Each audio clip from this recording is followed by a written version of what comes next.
Eco Stories with Keep Knoxville Beautiful.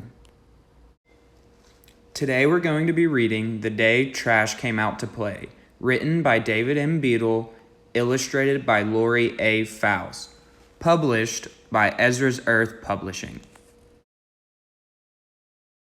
There is a town called Sutton Nash, a wonderful place to stay, except for one time, not long ago, the day the trash came out to play.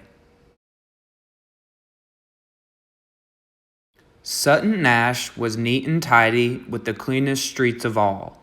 Each leaf was raked, each speck removed as soon as it would fall. But then one cool and windy day a boy walked down the street.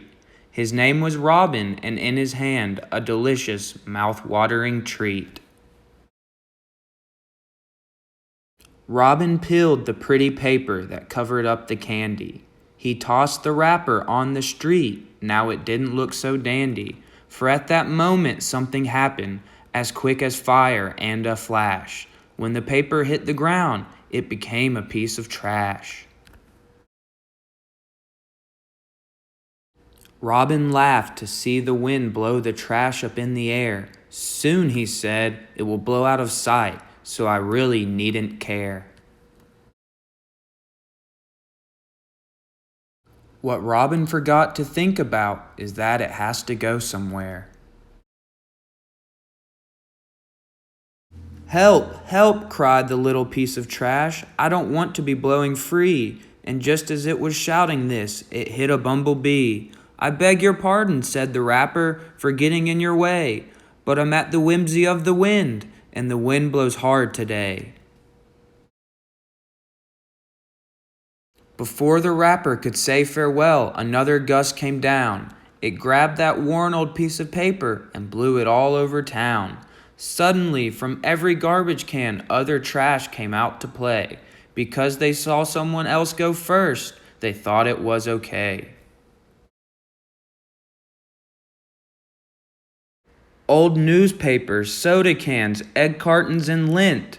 Chip packets, broken tennis rackets, old springs and splints, bottles, a television, and a smelly old shoe with a hole in the sole where water gets through, broken toys and junk mail, you can be sure there was plenty of that. There was even a pair of worn-out gloves and a matching scruffy hat.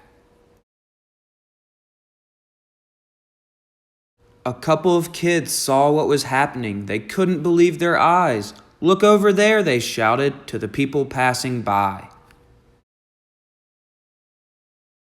Robin's head got rather dizzy from all the blowing trash. He stood there in the dirty street of filthy Sutton Nash. Someone asked, "How do we clean up in this cold and gusty weather?" Robin spoke up. He had made a plan. "We must work together."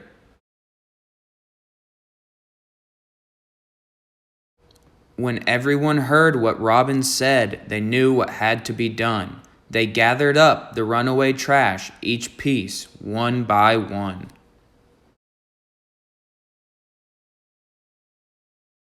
Then they turned to Robin's wrapper that was blowing in the sky. They stood upon each other's shoulders, but still it blew too high.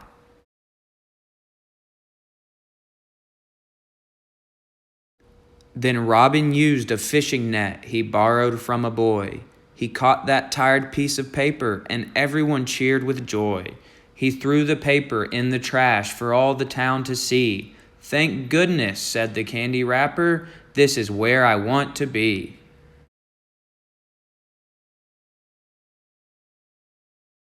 A good thing came from that windy day when the trash went on a caper. The town built a recycling center for bottles, cans, and paper.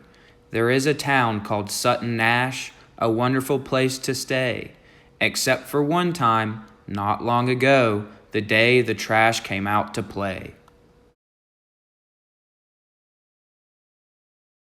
Questions for you. Number 1. How did the littering start? Number 2. What problems did it cause? Number 3. What did the people do? Number 4. What can you do about litter in Knoxville? Possible answers. Number 1. Robin threw his candy wrapper on the ground. Number 2. All the trash came out to play because they saw Robin's candy wrapper.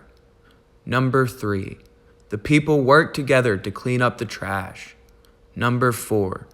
Trash cleanups and teach our friends. For more environmental education, visit keepknoxvillebeautiful.org.